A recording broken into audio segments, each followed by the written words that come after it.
Kitab Aks, pasal 4.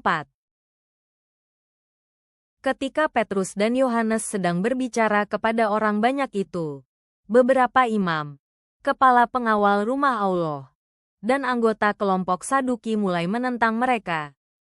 Para pemimpin itu sangat marah kepada Petrus dan Yohanes karena keduanya sedang memberitakan dan mengajar orang banyak bahwa siapapun yang percaya kepada Yesus akan hidup kembali dari kematian.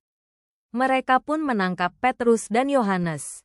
Akan tetapi, karena hari sudah mulai malam, keduanya ditahan di dalam penjara untuk disidang pada hari berikutnya. Namun banyak orang yang sudah mendengar pengajaran Petrus dan Yohanes menjadi percaya kepada Yesus. Sehingga jumlah orang percaya menjadi kira-kira 5.000 orang. Belum termasuk perempuan dan anak-anak. Hari berikutnya, para penguasa dan pemimpin Yahudi bersama ahli-ahli Taurat mengadakan sidang di Yerusalem. Imam besar Hanas hadir bersama semua orang penting dalam keluarganya, termasuk Kayafas, Yohanes, dan Alexander. Mereka menyuruh kedua rasul itu berdiri di hadapan sidang mahkamah, lalu mengajukan pertanyaan. Dengan kuasa apa atau atas nama siapa kamu berdua membuat orang lumpuh itu sembuh?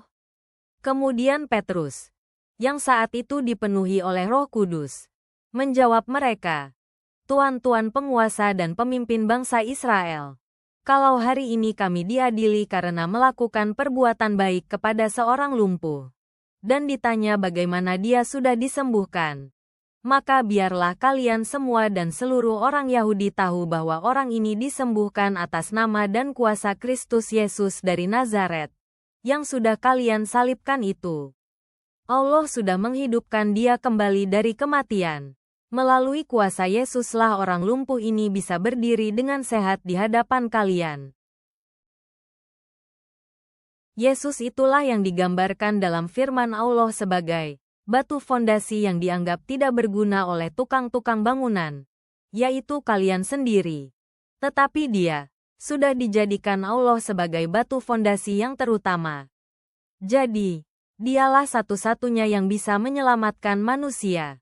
Karena di seluruh dunia hanya dialah yang dipilih Allah sebagai penyelamat manusia. Tidak ada yang lain. Para pemimpin itu heran melihat keberanian Petrus dan Yohanes saat berbicara. Padahal keduanya hanya orang biasa yang tidak mempunyai pendidikan khusus. Mereka juga menyadari bahwa Petrus dan Yohanes sudah sering bersama Yesus. Dan karena orang yang sudah disembuhkan itu berdiri di sana bersama Petrus dan Yohanes, mereka tidak bisa berkata apa-apa untuk menentang kedua rasul itu. Jadi mereka menyuruh keduanya meninggalkan ruang sidang mahkamah agama. Lalu mereka berunding.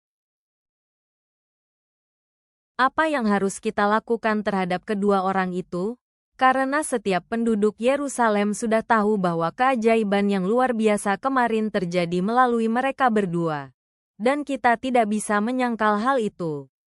Namun, supaya berita itu tidak semakin tersebar luas di antara orang banyak, kita perlu mengancam dan melarang mereka berdua supaya tidak berbicara lagi kepada siapapun atas nama orang Nazaret itu. Mereka menyuruh Petrus dan Yohanes masuk kembali, lalu melarang kedua rasul itu untuk mengajar atau berbicara kepada siapapun tentang Yesus. Tetapi Petrus dan Yohanes menjawab, "Sebaiknya kalian pikirkan sendiri mana yang benar, taat kepada Allah atau taat kepada kalian. Karena tidak mungkin kami berdiam diri tentang apa yang sudah kami lihat dan dengar." Akhirnya para pemimpin Yahudi tidak menemukan alasan untuk menghukum kedua rasul itu karena semua orang sedang memuji Allah atas apa yang sudah terjadi. Sebab orang yang mengalami kesembuhan ajaib itu sudah berumur lebih dari 40 tahun.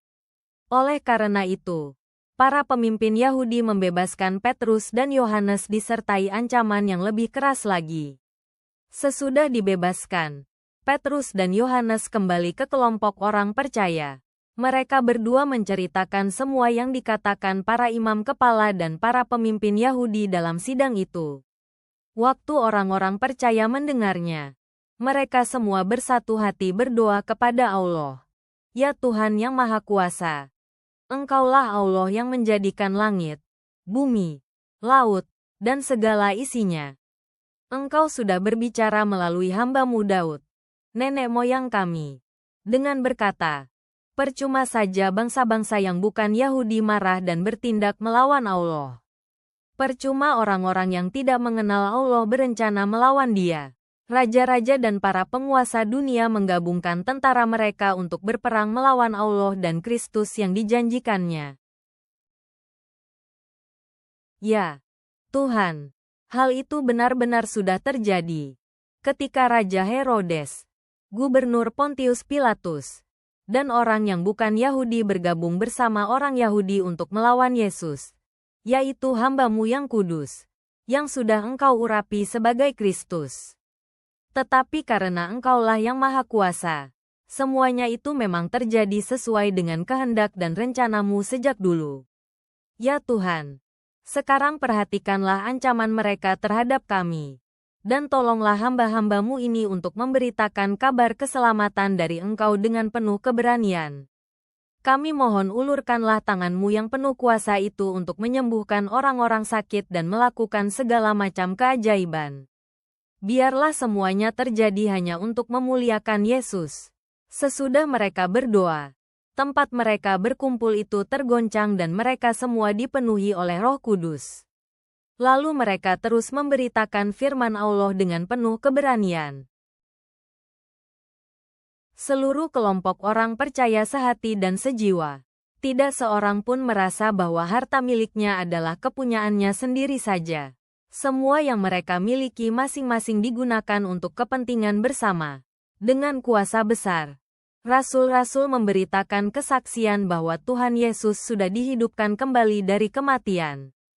Dan Allah terus menunjukkan betapa besarnya kebaikan hatinya kepada semua orang percaya itu.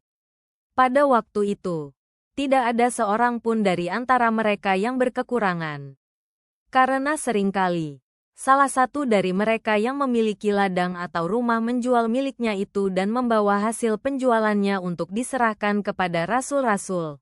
Lalu uang tersebut dibagikan kepada anggota mereka yang membutuhkan. Salah seorang yang melakukannya adalah Yoses, keturunan suku Lewi dari Pulau Siprus. Rasul-rasul memberi nama baru kepadanya, yaitu Barnabas, yang berarti orang yang menguatkan orang lain. Barnabas menjual ladang miliknya, lalu membawa dan menyerahkan uang penjualan ladang itu kepada rasul-rasul.